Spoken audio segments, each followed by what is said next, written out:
আলহামদুলিল্লাহ রাব্বিল আলামিন ওয়াসসালাতু ওয়াসসালামু আলা আশরাফিল আম্বিয়া ওয়া সাইয়্যিদিল মুরসালিন নবিয়িনা মুহাম্মদ ওয়া আলা আলিহি ওয়া আসহাবিহি আজমাইন। আমরা গত সপ্তাহে নবী করিম সাল্লাল্লাহু আলাইহি সাল্লামের জন্ম উপলক্ষে যে বিষয়গুলো এসেছিল সেগুলো আমরা আলোচনা করেছিলাম। আজকে আমরা নবী করিম সাল্লাল্লাহু আলাইহি সাল্লামের জন্মের পরের ঘটনার দিকে যাব। তবে জন্ম উপলক্ষে অনেকগুলো ঘটনা বিভিন্ন রেওয়ায়েতে এসেছে এবং এত বেশি ঘটনা এসেছে যে এগুলোর বর্ণনাকারী যারা ছিলেন, রেওয়ায়েতকারী যারা ছিলেন, কারা ছিলেন, কিভাবে এসেছে, এগুলাকে এত চেক করা যায়নি। কারণ তিনি যখন থেকে নবী হয়েছেন, কত বছর বয়সে নবুয়তের ঘোষণা এসেছে? 40 বছর বয়সে। তার আগ পর্যন্ত তিনি যদিও অনেক দিক থেকেই কিছু ওনার আলামত বোঝা যায় যে তিনি স্পেশাল, অনেক ভালো মানুষ, কিন্তু নবী হবেন এটা কি কেউ জানতো? আরব দেশে কেউ জানতো না। কাজে ওনার ঘটনা কি হয়েছে এগুলাকে ধরে রাখা, এগুলাকে মুখস্থ করে রাখা, এগুলাকে বর্ণনা করা, এই সমস্ত কিছু পাওয়া যায়নি। এই জন্য ওনার জন্ম তারিখটাও কবে, এটা নিয়ে অনেক রেওয়ায়েত এসেছে। আমরা তো একটা শুনেছি 12 রবিউল আউয়াল, মৃত্যুর দিনটা এটা ঠিক কনফার্ম যে 12 রবিউল আউয়াল ওনার ওফাত হয়েছে, ইন্তেকাল হয়েছে। এটা আমাদের সাহাবীদের কাছ থেকে প্রচুর সহি রেওয়ায়েত আসে। কিন্তু জন্ম যে 12 রবিউল আউয়াল হয়েছে এটার ব্যাপারে কিছু রেওয়ায়েত থাকলেও 8 রবিউল আউয়াল হয়েছে, 20 রবিউল আউয়াল হয়েছে, এরকম অনেকগুলো রেওয়ায়েত আছে। তার মানে কেউ মুখস্থ করে রাখে নাই এরকম করে যেভাবে ওনার ইন্তেকালটাকে মুখস্থ করে রেখেছেন সাহাবায়ে কেরাম। কারণ ওই সময় ওনার প্রত্যেকটি কথা, প্রত্যেকটি কাজ, প্রত্যেকটি ঘটনা সাহাবায়ে কেরাম নবুয়তের পরে সহি তরিকায় রপ্ত করে রেখেছেন। তার আগের ঘটনা, 40 বছরের আগের ঘটনাগুলো, এগুলো উড়া উড়া খবর পাওয়া যায়। কিছু জিনিস পরবর্তী পর্যায়ে অনেক লোকেরা অ্যাড করেছে। এই জন্য ইমাম ইবনে কাসির রহমতুল্লাহ আলাই ওনার ঐতিহাসিক গ্রন্থ যেটা বলা হয় আল বিদায়াতুন নিহায়া, এখানে অনেকগুলো অলৌকিক ঘটনা উল্লেখ করেছেন, করে করে বলেছেন যে এগুলোর কোনো গোড়া পাওয়া যায় না, সহি রেওয়ায়াতে কোনো পাওয়া যায় না। অল্প কিছু যেগুলো আমরা আলোচনা করেছি এইগুলোর ব্যাপারে মোটামুটি অল্প কিছু ঘটনা সহি তরিকায় এসেছে। যেমন একটা ঘটনা আমরা পড়েছি বিভিন্ন নিজেরা বাংলা জবানে, আরবিতেও কোনো কিতাবে আছে যে ওনার জন্মের সাথে সাথেই পারস্য দেশের সম্রাটের সিংহাসন একদম কেঁপে উঠেছে। এটার কোনো সহি রেওয়ায়েত পাওয়া যায় না।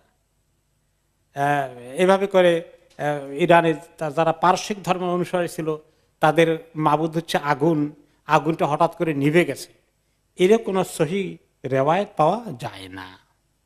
এরকম করে অনেকগুলো ঘটনা এসেছে। আবু লাহাবের ঘটনা বলেছিলেন এক ভাই, যে আবু লাহাব এই খবর শোনার পরে কি করেছিলেন,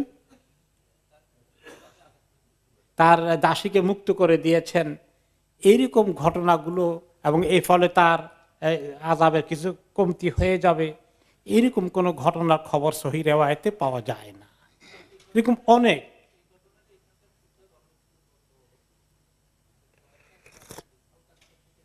হ্যাঁ, স্টিল কেউ কেউ এগুলা খুতবায় বলেন এবং বয়ানের সময় আসে। আমি অনেকগুলো লেখাপড়া করার চেষ্টা করেছি এবং লেখাপড়া করে করে করে করে যেটা সহি পাওয়া গেছে, টিকেছে, সেইটা নিয়ে এসেছি। আর যেগুলোর ব্যাপারে মন্তব্য এসেছে যে এইগুলো ঘটনা বর্ণিত হয়েছে কিন্তু এগুলার সহি কোনো সনদ খুঁজে পাওয়া যাচ্ছে না, সেগুলোকে ওলামায়ে কেরাম, নির্ভরযোগ্য বিশ্বস্ত ওলামায়ে কেরাম ওগুলাকে গ্রহণ করেন নাই। কারণ হচ্ছে যে নবী করিম সাল্লাল্লাহু আলাইহি ওয়াসাল্লাম বলেছেন, যে ব্যক্তি আমার বিষয়ে আমি বলেছি আমার কোনো কাজকে মিথ্যা বলে প্রচার করে, মিথ্যা কোনো কাজকে প্রচার করে দেয় যেটা আসলে আমার সঙ্গে সম্পর্কিত নয় বা আমি বলিনি, তাহলে সেই জন্য জাহান্নামে তার ঠিকানা জোগাড় করে। এই জন্য যারা মুহাক্কিক ওলামায়ে কেরাম, বড় বড় ইমামরা এই সমস্ত ঘটনা বর্ণনা করার ক্ষেত্রে খুব সাবধান থেকেছেন। শুধু সহিগুলোকে বর্ণনা করেছে, যেগুলো সহি হিসাবে প্রমাণিত হয়নি ওগুলা কিতাবে লেখলেও ইমাম ইবনে কাসির রহমতুল্লাহ আলাইহি পরে বলেছেন যে এই ঘটনাগুলোর কোনো ঐতিহাসিক ভিত্তি, প্রমাণ, দলিল, রেওয়ায়েত, বর্ণনাকারী সহি কোনো তরিকা পাওয়া যায়নি। নূর কথা এসেছে অনেক রেওয়ায়েতে যে ওনার জন্মের পরেই মানে একেবারে ইরাক মানে সিরিয়া এলাকায় নূর ছড়িয়ে পড়েছিল। এটাকে কেউ কেউ নিয়ে আবার বলেন যে ও তাই তো, এই জন্যই তো নবী করিম সাল্লাল্লাহু আলাইহি সাল্লাম নূরের তৈরি, মানুষ না। এখন উল্টা দিকে চলে গেল। তো আল্লাহ তাআলা ওনাকে, ওনার ঘটনা জন্মের মধ্যে অনেক কিছুই যেগুলো ছিল সহিহ রিওয়ায়াতে, যেমন আমেনা ওনার মা বলেছেন যে আমি শুনেছি যে মহিলারা যখন সন্তান পেটে আসে অনেক কমপ্লিকেশন হয়, অনেক কষ্ট পায়, ব্যথা ইত্যাদি অনুভব করে। আমি মোহাম্মদকে পেটে রাখার সময় আমি কোনো কষ্ট অনুভব করিনি। এটা সত্য ঘটনা। তো এগুলো স্পেশাল কিছু আল্লাহ তাআলা আমাকে দিয়েছেন। আমরা বলেছি ওনার জন্মের পরে উনি ওনার হাত দুটো সেজদার মতো মাথাটাকে উঁচু করে আকাশের দিকে তাকিয়েছেন, এই ঘটনা সত্য। তো যেগুলো সহিহ রিওয়ায়াতে পাওয়া যাচ্ছে এগুলো ঠিক, এরকম নূর ছড়িয়ে পড়েছে। এটা আল্লাহ তাআলার একটা নিদর্শন যে ওনার এই দিন, যে দিন তিনি নিয়ে আসবেন, যে ওয়াহী তিনি পাবেন, সেগুলো কি নূর। আল ইসলামু নূরুন ওয়াল কুফরু যুলুমাত। তো কাজে ইসলামটাই নূর, আলোকিত। ওনার মাধ্যমে ইসলাম দুনিয়াতে আসবে, এইটার একটা আভাস আল্লাহ তাআলা দিয়েছেন। এই কারণে উনি রক্তের মাংসের গড়া মানুষ না, উনি নূরের তৈরি অন্য একটা জগতের মানুষ। এরকম চিন্তা করা, এটা কোনো মুহাক্কিক উলামায়ে কেরাম এইরকম ঘটনার খবর না কোনো সাহাবী দিয়েছেন, না কোনো তাবেঈ দিয়েছেন, না ইমাম আবু হানিফা, ইমাম মালিক, ইমাম শাফিঈ, আহমদ বিন হাম্বল, ইমাম বুখারী, কেউ এই জাতীয় কোনো জিনিস কোনোদিন আলোচনা করেননি। যেগুলো আমাদের দেশে অনেকেই বলে যে তিনি নূরের তৈরি, ওই একটা ঐতিহাসিক ঘটনা থেকে নিয়ে সেটা যোগ করে দিয়ে বলে দিল। যাই হোক, এই জন্ম সংক্রান্ত আলোচনা আমরা গত সপ্তাহে মেনলি করেছি। জন্মের পরে যে ঘটনা, তার জন্ম সংক্রান্ত যে একটা ঘটনা এখানে চলে আসে, সেটা হচ্ছে খেতান। ওনার কি মুসলমানি হয়েছে নাকি মুসলমানি হয়নি, এই বিষয় নিয়ে আবার অনেকগুলো ভুল রেওয়ায়েত পাওয়া গেছে। ভুল রেওয়ায়েতে কি এসেছে, তিনি নাকি বলেছেন, এই দালায়েল নবুয়তে খুব দুর্বল একটি রেওয়ায়েত এসেছে, নবী করিম সাল্লাল্লাহু আলাইহি ওয়াসাল্লাম নাকি বলেছেন, তিনি বলেছেন, এরকম সহিহ রেওয়ায়েত নাই। যে দুর্বল রেওয়ায়েতে আছে তিনি নাকি বলেছেন, মিন কারামাতি আলা রাব্বি, আমার রব আমাকে যে সমস্ত সম্মানিত করেছেন তার মধ্যে অন্যতম হচ্ছে আন্নী উলিদতু মাখতুনান, যে আমি মুসলমানি অবস্থায় খাতনা করা অবস্থায় আমার জন্ম হয়েছে। ওয়ালাম ইয়ারা আহাদুন সাওআতি, আর কেউ আমার গোপন অঙ্গ দেখতে পায়নি, দেখা লাগেনি। এই কথাটা সত্য রেওয়ায়েত নয়। এরকম আরেকটি রেওয়ায়েত এসেছে, এই যে ওনার দাদা আব্দুল মুত্তালিবকে বলা হয়েছে যে আপনার নাতি তো জন্ম হয়েছে মাখতুনান মাসরুরান, তার এই খেতান অবস্থায় জন্ম হয়েছে, খতনা করা অবস্থায়। তখন তিনি খুবই খুশি হয়েছেন, বলেছেন যে আমার এই সন্তানের, নাতিকেও সন্তান বলে আরব দেশে, তার বিশাল শান হবে ভবিষ্যতে। এগুলোর কোনো ভিত্তি নাই, সনদগুলো একেবারেই ভিত্তিহীন। ইবনে কাসির রহমতুল্লাহ আলাইহি বলেছেন যে এইগুলো মধ্যে কোনো সহিহ রেওয়ায়েত পাওয়া যায়নি। কেউ কেউ কোনো লোক বলছে মুতাওয়াতির রেওয়ায়েত আছে, এগুলোর কোনো ভিত্তি নাই। ইবনুল কাইয়িম রহমতুল্লাহ আলাইহি বলেছেন যে এইগুলো যে সমস্ত হাদিসে এসেছে, হাদিসগুলো লা ইয়াসিহু, এগুলো মোটেই সহিহ নয়, বরঞ্চ এগুলো বানানো হাদিস হিসাবে প্রমাণ করেছেন ইমাম আবুল ফরজ ইবনুল জাওজি রহমতুল্লাহ আলাইহি। কোনো সহিহ হাদিস এই বিষয় নাই, বরঞ্চ যে হাদিস এসেছে সহিহ তরিকায় সেটা এসেছে যে লাম্মা কানাল ইয়াউমুস সাবিআ, সপ্তম দিনে ওনার জন্মের, মিন বিলাদাতিহি খাতানাহু আব্দুল মুত্তালিব আলা আদাতিল আরব, আরবদের তরিকা অনুযায়ী, আরবদের কাছে নবী ইব্রাহিম আলাইহিস সালামের এই বকেয়া সুন্নতটা তখনও জারি ছিল, যে আরবরা কি করত, জন্মের পরে ছেলে শিশুকে তারা মুসলমানি করিয়ে দিত। সেই তরিকায় সপ্তম দিবসে নবী করিম সাল্লাল্লাহু আলাইহি ওয়াসাল্লামের এই খাতনার ব্যবস্থা করেন তার দাদা আব্দুল মুত্তালিব, এবং ওই সপ্তম দিবসেই তিনি একটি আকিকা দান করেন, একটা ভেড়া দিয়ে আকিকা দান করেন, এবং একটি ছোটখাটো অনুষ্ঠানের আয়োজন করেন এই মুসলমানি খাতনা উপলক্ষে। এবং কোরাইশদের যারা আব্দুল মুত্তালিবের ঘনিষ্ঠ, তাদেরকে অনেকে দাওয়াত দিয়েছিলেন। তো তারা জিজ্ঞেস করলেন, আপনার নাতির কি নাম রেখেছেন? তিনি বললেন, সাম্মাইতুহু মুহাম্মাদান, আমি তার নাম রেখেছি মুহাম্মদ। তাহলে সপ্তম দিবসে খতনা করে ফেলা, আকিকা দেওয়া, নামকরণ করা, এগুলো নবী ইব্রাহিম আলাইহিস সালামের বাকি বকেয়া সুন্নত। আরবদের মধ্যে বিশেষ করে কোরাইশ সম্প্রদায়ের মধ্যে যারা ইব্রাহিম আলাইহিস সালামের পরবর্তী বংশধর, শিরক ঢুকে গেলেও এগুলো কিছু কিছু তারা জারি রেখেছিল। সেই তরিকা ওনার খতনা হয়েছে প্রপারলি। উনি বিনা খতনায় জন্মগ্রহণ করেননি, যেটা আমরা ছোটকাল থেকে শুনে এসেছি। এবং এইটা খতনা করার মধ্যে তো এমন অনেক লোক আছে, অনেক অমুসলিমও আছে, খতনা ছাড়া জন্ম হয়। আমার আত্মীয়দের মধ্যে একজন আছে যে খতনা ছাড়াই জন্ম হয়েছে। এটা হইলেই তো অস্বাভাবিক বিরাট কিছু, বড় বুজুর্গের কারণ তো হয়ে যায় না। অমুসলিমদের মধ্যে ওইটা হতে পারে, আল্লাহ সৃষ্টির মধ্যে আল্লাহ এভাবে করেন। তো যখন এই মোহাম্মদ নাম শুনলো, আরবদের কাছে তো এই নাম কখনো ছিল না। কোরাইশ বংশের যে মেহমানরা বললো যে এই নাম পাইলেন কই, আর এটা কি উদ্দেশ্য রাখলেন? আমাদের সমাজে, আমাদের পরিবারে প্রথা অনুযায়ী যে সমস্ত নামগুলো ব্যবহার করে সেগুলো রাখলেন না কেন? তখন তিনি জবাব দিলেন, আরাদতু আন ইয়াহমাদাহুল্লাহু তাআলা ফিস সামা ওয়া খালকুহু ফিল আরদ। আমি চেয়েছি এই সন্তানকে যেন আল্লাহ তাআলাও তার গুণ, তার প্রশংসা করেন এবং জমিনের লোকেরা যেন তার প্রশংসা করে। মুহাম্মদ শব্দের অর্থ হচ্ছে যাকে অনেকেই প্রশংসা করে, মুহাম্মদ প্রশংসিত। অন্য রিওয়ায়াতে এসছে যে আব্দুল মুত্তালিব যখন শাম দেশে গিয়েছিলেন, সিরিয়ায় ব্যবসা বাণিজ্য করার জন্য, তার সঙ্গে আরো 3 জন ছিল, মোট 4 জন একসঙ্গে গিয়েছিলেন। তো সেইখানে তাদের সঙ্গে দেখা হয় একজন খ্রিস্টান যাজকের সঙ্গে। তারা নবী করিম সাল্লাল্লাহু আলাইহি সাল্লামের জন্ম উপলক্ষে পৃথিবীর পরিবেশ পরিস্থিতি কি হবে এগুলা ওই সমাজের কিতাবে লেখা ছিল কিছু, ওগুলো লক্ষণ আস্তে আস্তে আসছে। তখন তারা এই যে জায়গায় আসবে সেই জায়গার লক্ষণও তাদের কাছে আসছে। ওই জায়গা থেকেই যখন 4 জন গিয়েছে আব্দুল মুত্তালিব সাহেব ব্যবসা করার জন্য, তখন বললেন, মিন আইনা আনতুম, তোমরা কোন দেশ থেকে এসেছ সিরিয়া ব্যবসা করতে? তারা বললেন, নাহনু মিন মাক্কা, আমরা মক্কা এলাকা থেকে এসেছি। তখন সেই খ্রিস্ট যাজক বললেন, ইন্না বেলাদাকুম সায়াখরুজু মিনহা নবিয়্যুন, তোমাদের এই অঞ্চল থেকে একদিন আখিরি নবী আসবেন। তারা জিজ্ঞেস করে, সেই নবীর নাম কি হবে? তখন ওই খ্রিস্ট যাজক উত্তর দিলেন, তার নাম হবে মুহাম্মদ। এই নামটাই আব্দুল মুত্তালিবের মাথায় ঢুকেছে এবং এর অর্থ তিনি আরবিতে বুঝেন, সেটাই তিনি রেখেছেন বলে কোন কোন রেওয়ায়েতে এসেছে। যাই হোক, মেইন কথা হলো যে আব্দুল মুত্তালিব তার নাম রেখেছেন মুহাম্মদ। আর বাকি যে 3 জন ছিল ওখান থেকে ওনার সঙ্গী ব্যবসা বাণিজ্য করতে গিয়েছে, তারাও 3 জনও যখন তাদের ছেলে হয়েছে তারাও তাদের 3 ছেলের নাম রেখেছিলেন মুহাম্মদ। তো কার ভাগ্যে জোটে এটা? কিন্তু সব মোহাম্মদ কি আর ওই মোহাম্মদ হয় নাকি?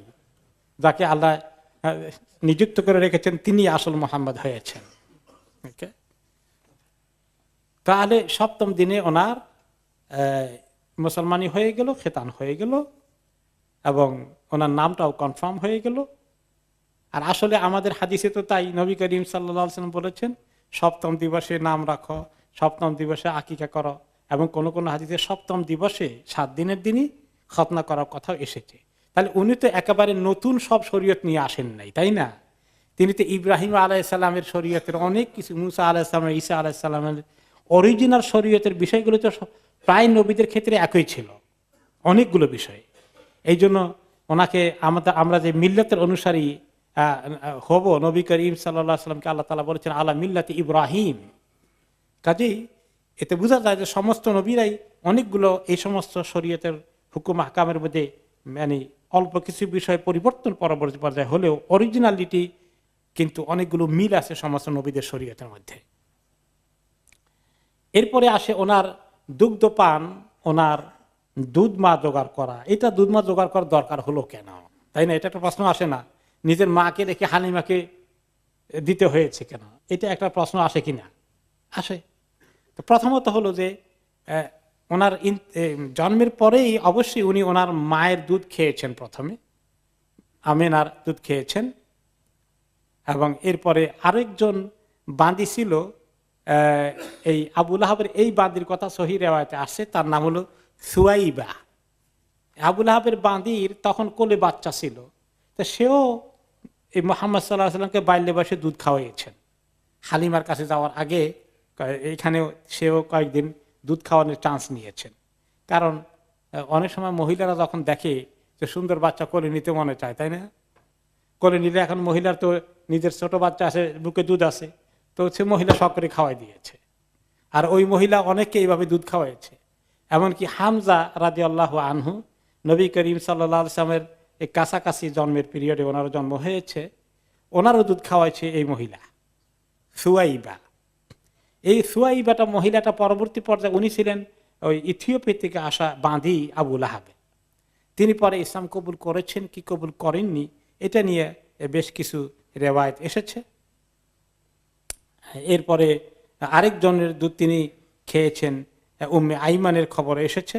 শেষ পর্যায়ে হালিমা সাদিয়া ওনাকে দুগ্ধ মায়ের দায়িত্ব পালন করেন। সেই হালিমা সাইদা বা হালিমা সাদিয়া, তার বিষয়ে আমাদের আলোচনা আসবে, আমরা সেদিকে যাব। তো এক নম্বরে তার আগে যে কেন আরবরা এটা করত, কোরাইশরা বিশেষ করে। মক্কা শহর হলো একটা শহর, ছোটখাটো হলেও, এবং সেখানে প্রাকৃতিক পরিবেশ এত সুন্দর নয় বাচ্চাদের বড় হওয়ার জন্য। কোরাইশরা খুব আশরাফ প্রকৃতির লোক, এবং তাদের সমাজের এটা সিলসিলা ছিল যে তাদের বাচ্চাদেরকে তারা বেদুইনদের এলাকায় পাঠাবে। কারণ বেদুইনদের এলাকা হলো অরিজিনাল আরব আবহাওয়া সেখানে আছে। মক্কা হলো এটা একটা মাল্টি কালচারাল মানে টাউনের মতো, বিভিন্ন সময়ে বিভিন্ন জায়গাতে লোকজন এসে সেটেল হয়েছে। আরবি ভাষা একদম শুদ্ধ অরিজিনাল পাওয়া যায় বেদুইন এলাকায় ভাষা শেখার জন্যে, এক নম্বরে। দুই নম্বর হচ্ছে ওখানে খোলা ময়দান। মক্কা শহরটা আপনার উঠা নামা পাহাড়ের চিপার ভিতরে, এখন তো কিছু কাটাকাটি করে একটু বড় শহর হয়েছে। এক সময় যখন পাহাড়গুলো শুধু ছিল, সমতল ভূমি তেমন নাই, অল্প কতটুকু জায়গার মধ্যে তারা একটু বসবাস করছে। হাওয়া বাতাস আলো দৌড়াদৌড়ি শারীরিকভাবে গঠন হওয়ার মতো পরিবেশ এগুলো নাই। এই জন্য কোরাইশরা একটু উন্মুক্ত ময়দানে তাদেরকে পাঠাতো। প্রত্যেকের ছেলে হয়ে গেলেই এভাবে তারা নিয়ে যেত ছেলে মেয়েদেরকে ছোট বয়সে। এরপরে সেখানে ঘোরাঘুরি করলে বেদুইনদের ওই এলাকায় অনেক ছুটাছুটি দৌড়াদৌড়ি করার কারণে তারা শারীরিকভাবে অনেক মজবুত হবে। আমাদের গ্রামের ছেলেপেলেরা, আমরা ছোটকালে যখন গ্রামে পুকুরে ঝাঁপ দিয়েছি, তারপরে কত খেলাধুলা করেছি, শারীরিকভাবে পরিশ্রম করেছি, পরবর্তী পর্যায়ে আমাদের ছেলে মেয়েরা অনেকের নাতিপুতিরা জন্ম নিচ্ছে যে এখানে ছোট ছোট বাসার মধ্যে এমন করে বড় হচ্ছে। চিকেনের ফার্মের মধ্যে চিকেন যেভাবে প্রতিপালিত হয় এরকমই তো হচ্ছে, তাই না? এই সমস্ত ছেলেপেলেকে দেশে গ্রামে ছেড়ে দিলে গ্রামের ছেলের সঙ্গে দৌড়াদৌড়ির মধ্যে কুস্তি লাগালে পারবে কিছু না। তা আরবরা বীরের জাতি, তারা চিন্তা করেছে কোরাইশ যে ছেলেপেলেরা মক্কা ছোট জায়গা মানুষ হতে গিয়ে এরা সব দুর্বল হয়ে যাবে, সব দুর্বল সিংহ হয়ে যাবে। এদেরকে ওই বেদুইনদের এলাকায় সেখানে উন্মুক্ত ময়দানে দৌড়াদৌড়ি ঘোরাঘুরি এই সমস্ত প্রাকৃতিক পরিবেশের সঙ্গে যুদ্ধ করে তারা বড় হবে, তারা বীর হিসাবে এবং শারীরিকভাবে অনেক মজবুতি নিয়ে তারা আসবে। এটা ছিল একটা তাদের ট্র্যাডিশন এবং কালচার। এরপরে তারা মনে করে যে শহরের পরিবেশ পলিউটেড, গ্রামের পরিবেশে হয়ে গেলে সেখানে ন্যাচারাল তাদের মন মগজ চিন্তা বুদ্ধি এগুলো অনেক আরো কিছু মোর প্রাকৃতিক হবে, মোর ন্যাচারাল হবে, আরো মজবুত হবে। এই সমস্ত কারণে তারা এগুলো করে দিয়েছিল এবং সেই সিস্টেমের মধ্যেই নবী করিম সাল্লাল্লাহু আলাইহি ওয়াসাল্লাম পড়েন। এখন ওনার হালিমা সাদিয়ার কাছে যাওয়ার কাহিনী। ওকে, হালিমা সাদিয়া হচ্ছেন কবিলা সাদ ইবনে বাকর থেকে বেদুইন এলাকার। ওনার পুরো নাম হচ্ছে হালিমা বিনতু আবি যুআইব আস-সাদিয়া। ওনার স্বামীর নাম ছিল আল হারিস ইবনু আব্দ আল উজ্জা, আব্দুল উজ্জা আর কি স্বামীর বাবার নাম, স্বামীর নাম হলো আল হারিস। তো ওই মহিলার কোলে একটা বাচ্চা ছিল, মেয়ে বাচ্চা, তার নাম ছিল আশ-শাইমা বিনতুল হারিস। ওই কোলে বাচ্চা থাকলেই তো আরেক বাচ্চাকে দুধ খাওয়াতে পারবে, তাই না? তো সেই বাচ্চা আর নবী মুহাম্মদ সাল্লাল্লাহু আলাইহি ওয়াসাল্লামের বয়স কাছাকাছি। তো মহিলা কিভাবে মুহাম্মদ সাল্লাল্লাহু আলাইহি ওয়াসাল্লামকে নিলেন, কিভাবে পেলেন, তার কাহিনী তিনি বলছেন। তারা বেদুইন এলাকার গরিব মানুষ এবং তাদের বড় ভালো কোনো ইনকাম ছিল না। ওই কবিলার লোকেরা টাইম টু টাইম মক্কায় আসতো এবং কোরাইশ শরীফ বংশের লোকদের এই সন্তানকে তারা দেবে দুগ্ধ পান করানোর জন্য। এই চান্সটা নেওয়ার জন্য তারা মাঝে মধ্যে তাদের মধ্যে থেকে এইভাবে আসতো। তো এক সফরে তারা একসঙ্গে আসে। হালিমার সঙ্গে আরো অনেক এরকম মারা ছিলেন যারা বিভিন্ন মৌসুমে 1 মাস 2 মাস 3 মাস পরে মক্কা আসতেন যে কারো সন্তান হয়েছে কিনা তারা নিয়ে যাবেন। তো তার পুরো স্টোরিটা তিনি নিজেই পরবর্তী পর্যায়ে বর্ণনা করেছেন। ওকে, তিনি বলেন যে তিনি বের হয়েছেন তার এই কবিলা থেকে, এলাকা থেকে, বেদুইন গোত্র থেকে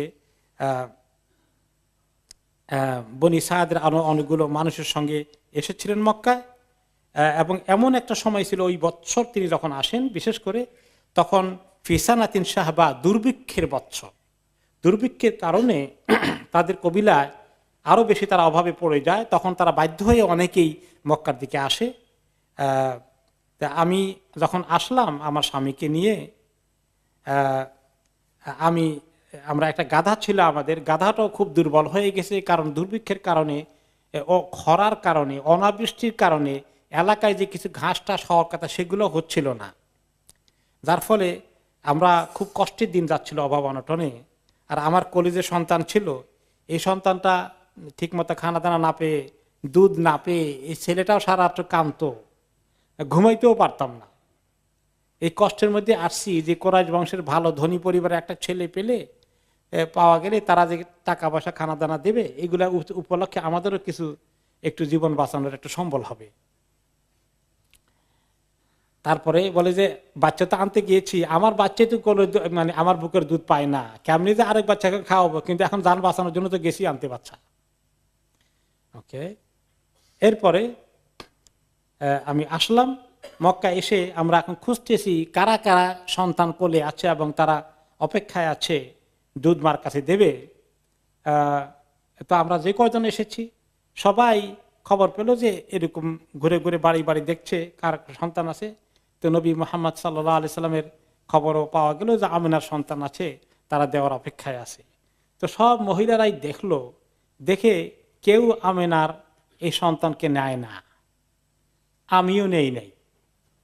কয় যে ছেলে এতিম, তার বাবার কাছ থেকে পাওয়ার সুযোগ নেই, দাদা আছে, একটা দাদা কি ঘোড়ার ডিম দেবে? এটা বাবা থাকলে বড় বিজনেসম্যান, কিছু ধনী পয়সাওয়ালা, এরকম খুঁজতেছি আমরা, কারণ আমাদের তো মতলব আছে, আমরা কিছু পাওয়া দরকার। তো এই গরিব এতিমের মা কি দেবে আমাদেরকে? ওকে, সো কদ উরিদা আলাইহা রাসূলুল্লাহ সাল্লাল্লাহু আলাইহি ওয়াসাল্লাম ফাতাবাহু ইযা কিলা লাহা আন্নাহু ইয়াতীম। এতিম শুনে সবাই আমরা তাকে রিজেক্ট করেছি। ওকে ওকে, এরপরে ঘুরতে ঘুরতে দেখা গেল যে আমার সঙ্গের সাথী মহিলারা মোটামুটি একটা একটা করে অন্যান্য পরিবার থেকে পছন্দ মতো পেয়ে গেছে। এখন আমার কপালে একটা বাচ্চাও জুটলো না, আমি একদম আর কারো বাচ্চা নাই। এখন শেষ পর্যন্ত ওই যে রিজেক্ট করেছিলাম মোহাম্মদ, সে রয়ে গেল। আমার হাজব্যান্ড ইন্টারেস্টেড না তাকে নিতে, আমিও ইন্টারেস্টেড না। কিন্তু যখন কিছুই পেলাম না, তখন আমি আমার হাজব্যান্ডকে বললাম, কুলতুলি সাহিবি, আমার হাজব্যান্ডকে বললাম, আল্লাহ ইন্নী লা আকরাহু আন আরজিআ মিন বাইনি সাওয়াহিবি, যে সবাই একটা করে বাচ্চা নিয়ে যাচ্ছে আর আমি খালি হাতে চলে যাবো, সবাই আমাকে বলবে তোমার কপালই খারাপ, তুমি কপাল পোড়া মানুষ। আমি এই ব্লেমটা না নিয়ে আল্লাহ বাসা একটা নিয়ে যাই, এতিমটাকে নিয়ে যাই, ফালা আখুদান্নাহু, দেখে তাক আল্লাহ কি করে। তো স্বামীও ভালো মানুষ, সে বললো যে লা আলাইকি আনতা ফাআলি আসাল্লাহ নিয়ে জালানা ফিহি বারাকা। ভালোই বলছো, আমার মনে নিয়ে নাও, হয়তো আল্লাহ তাআলা কোনো বরকত এই এতিমের ছেলে দিতেও পারে। মোশরেক থাকলেও বেচারা, আব্দুল ওজ্জা তার নাম, ওজ্জার বান্দা, তারপরে তো আল্লাহকে চিনে। ওই যে ইব্রাহিম আলাইহিস সালামের রেখে যাওয়া আল্লাহকে তারা কিছু কিছু রেখেছে, আর অন্য জায়গায় তারা কি করেছে, শিরক ঢুকিয়েছে। যাই হোক, তখন মহিলা বললেন দুইজনে পরামর্শ করে, ফাযাহাবতু ইলাইহি ফাআখাযতু, দুইজনে পরামর্শ করে তখন গিয়ে নিলাম আমিনা থেকে। ওমা হামালানি আলা আখদিহি ইল্লা আন্নী লাম আজিদ গায়রাহু, যে নেওয়ার কোনো আকর্ষণ ছিল না, একটাই যে আর যখন কিছুই পেলাম না, তো না পাওয়ার চেয়ে তো মন্দের ভালো হিসাবে নিলাম, আর কি করব। আমাদের দেশে কি বলে, নাই মামার চেয়ে কানা মামাও ভালো। ক্বালাত ফালাম্মা আখাযতুহু রাজা'তু বিহি ইলা রাহলি, আমি তাকে কোলে করে নিয়ে আমার এই যে মরা মরা গাধা সেটার মধ্যে গিয়ে উঠলাম। ফাল্লামা ওয়াদা'তু ফি হিজরি আকবালা আলাইহি সাদায়া বিমা শাআ মিন লাবান, আমি তার কোলে নেওয়ার সাথে সাথেই দেখি যে আমার স্তনে দুধে এখন ভর্তি হয়ে যাচ্ছে, এবং তার যে সে আমার স্তনে মুখ লাগালো, ফাশারিবা হাত্তা রাউইয়া, সুবহানাল্লাহ, সে এমন ভাবে দুধ পান করতে থাকলো যে তার পেট ভরে গেল। ওয়াশারিবা মাহু আখুহু হাত্তা রাউইয়া, তার সঙ্গে দুধ ভাই বা দুধ বোন, কোন কোন রেওয়ায়েতে যে হালিমার সন্তান কন্যা ছিল, কোন কোন রেওয়ায়েতে হালিমার সন্তানটা ছেলে ছিল, যেটাই ছিল সেটাও এখন পান করে মাশাআল্লাহ তারও পেট ভরে গেল। সুম্মা নামা, সফরের আগে আমরা যে রাত্রে ঘুমালাম, এখানে অনেক দূর থেকে সফর করে এসেছি, এই রাতে আমরা এই জীবনের মতো ঘুমালাম, এই প্রথম এতদিন পরে মনে হয় যেন। ওমা কুন্না নানামু মাহু কাবলা যালিকা, এর আগে এই ছোট বাচ্চা আমাকে যে ডিস্টার্ব করতো, সারা রাত কাঁদতো, আমি ঘুমাতে পারতাম না। এই নবী মুহাম্মদকে নিয়ে আসার কারণে আজকে রাতে আমার বাচ্চাও জনমের মতো ঘুম দিল, আর আমরা শান্তি করে ঘুমালাম। ওকে, তারপরে আমার স্বামীর সঙ্গে যে উটটা ছিল, যেটা শহরে সে আসছিল, সে উটটাও যে এত দুর্বল, এই উটের মানে দুধ থাকার কথা, কি দুধ দেবে, উটের জান নিয়ে তো টানাটানি। ফাইদা হিয়া হাফিলুন, আর সকালবেলায় উঠে দেখি যে উটটার মধ্যে এত দুধ ভর্তি হয়ে গেছে এখন। তারপরে ফাহালাবা মিনহা ওয়াশারিবা ওয়াশারিবতু মাহু, তারপরে এই এত দুধ পাওয়া গেল সেদিন, সেও পান করলো আমার স্বামী, আমিও পান করলাম, আমাদের পেট ভর্তি হয়ে গেল। আরবদের জানেন তো অন্যতম খাবার ছিল কি, উটের দুধ, আর কি খেজুর আর পানি, এই ছিল তাদের অনেক সময় মেইন খাবার। তারপরে যে এই রাত্রটা আমাদের এত সুন্দর কাটলো, সকালে আমরা এত সুন্দর করে উঠলাম মাশাআল্লাহ। তখন আমার স্বামী আমাকে বললেন, ইয়া হালিমা লাকাদ আখাযতি নাসমাতান মুবারাকা, হালিমা, মনে হয় তুমি একটা পবিত্র রূহের সন্ধান পেয়েছো। এই বাচ্চা একটা পবিত্র কিছু, তার অত্যন্ত মুবারক, এই very special, something not ordinary. ক্বালাত ফাকুলতু আল্লাহি ইন্নী লা আরজু যালিক, তখন হালিমা বলে, আমি বললাম আশা করছি আল্লাহর রহমতে আমরা এরকম কিছু আল্লাহ আমাদের কিসমতে জুটে দিয়েছে। সুম্মা খারাজনা ওয়া রাকিবতু আতানি ওয়া হামালতুহু আলাইহা মাই, এরপরে বাচ্চাকে কোলে নিয়ে আমরা সকাল সকাল উঠে রওনা করে দিলাম, আমাদের গ্রামের দিকে রওনা করে দিলাম। ফাওয়াল্লাহি লাকাতাতু বিরাকবি মা ইয়াকদিরু আলাইহা শাইউম মিন আমরিহিম হাত্তা ইন্না সাওয়াহিবি আল্লাহ ইয়াকুলনা লি ইয়া ইবনাতা আবি দুআইব ওয়াইহাকি আর বেঈ আলাইনা, আমরা যখন রওনা করে দিয়েছি, আমার মরা গাধায় যেন জান খুঁজে পেয়েছে, কি দ্রুত গতিতে আবার যাচ্ছে, কত শক্তি হয়ে গেছে মনে হয় গাধার শরীরে, এখন দ্রুত গতিতে যাচ্ছে। এবং আমার সঙ্গে যারা এই সঙ্গীরা এসেছিলেন, মহিলারা বাচ্চা কলোনি নেওয়ার জন্য, সবাই বলে যে হালিমা কি ব্যাপার, তোমার এত ছুটা ছুটছো কেন, কিভাবে, তুমি থামো। আলাইসা থাদিহি আতানুকি ইল্লাতি কুনতি খারাজতি আলাইহা, তোমার ওই গাধা না যেটা নিয়ে আসছিলা, এটা তো পিছনে পড়েছিল সবসময় আসার সময়, আগে আগে যাও, ঘটনা কি? ফাআকুলু লাহুন্না বালা ওয়াল্লাহি, হ্যাঁ গাধা পাল্টাই নাই, ওই গাধাই আছে, আল্লাহর কসম, ইন্নাহা লাহিয়া হিয়া, সেই গাধাই। ফায়াকুলনা আল্লাহি ইন্না লাহা লাশাআনান, বলে যে আহেরে হালিমা তো কপাল মনে হয় খুলে গেছে, কি যে সে নিয়ে আসছে কোন জিনিস, যার কারণে হালিমার দেখি কপাল খুলে গেল। অতঃপর হালিমা বলেন, আমরা তাকে নিয়ে আসলাম, আমাদের বেলাদ বনি সাআদের আমাদের কবিলার মধ্যে চলে আসলাম। ওয়ামা আ'লামু আরদান মিন আরদিল্লাহি আজদাবা মিনহা, আর আমাদের জমিনটা তখন আরব দেশে সবচেয়ে বেশি দুর্ভিক্ষের কারণে এফেক্টেড হয়ে যায়, খরা, অনাবৃষ্টি, বৃষ্টি নাই, এবং ঘাসটা সব মরে সাফ। আমাদের উটগুলো, ছাগলগুলো, গাধাগুলো যে কোথায় চড়াবে, গ্রামের লোকেরা অস্থির হয়ে গেছে।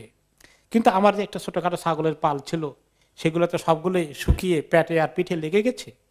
তারপরে ফাকানাত গানাবি তারুহু আলাইয়া হিনা কাদিমনা বিহি মা আনা সেবা আন লুব্বানান, এরপরে আমার সেই ছাগলগুলো যখন চড়াতে যায়, সেখান থেকে এগুলা কি খায় আল্লাহ জানে।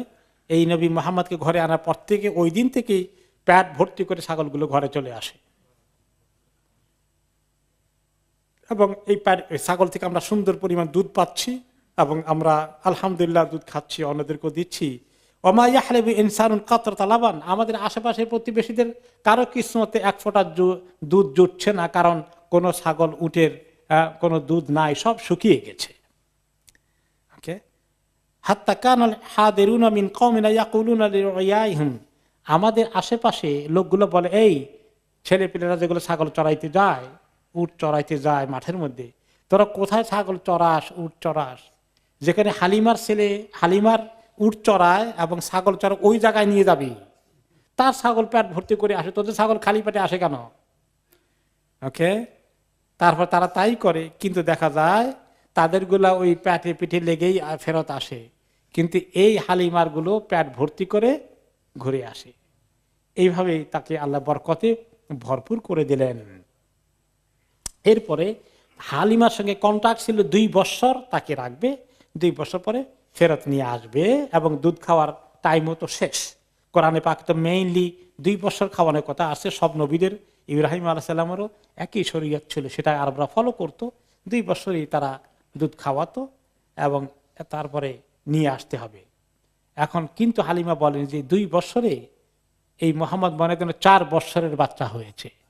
মাশাআল্লাহ, তার গ্রোথ খুব মাশাআল্লাহ ফাস্টার ছিল যে কোনো বাচ্চার তুলনায়। হালিমা বলেন যে এইভাবে সে যখন বড় হয়ে গেল, এখন তো তার যাওয়ার সময়, আমরা চিন্তা করি যে তাকে আমরা তো নিতে হবে। এখন নেওয়ার পরে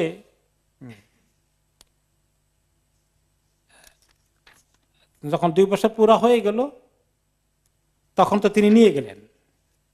নিয়ে যাওয়ার পরে চিন্তা করলেন যে এখন বাচ্চাকে যদি দিয়ে দেই তাহলে আমরা সব বরকত মিস করে ফেলব, কি করা যায়?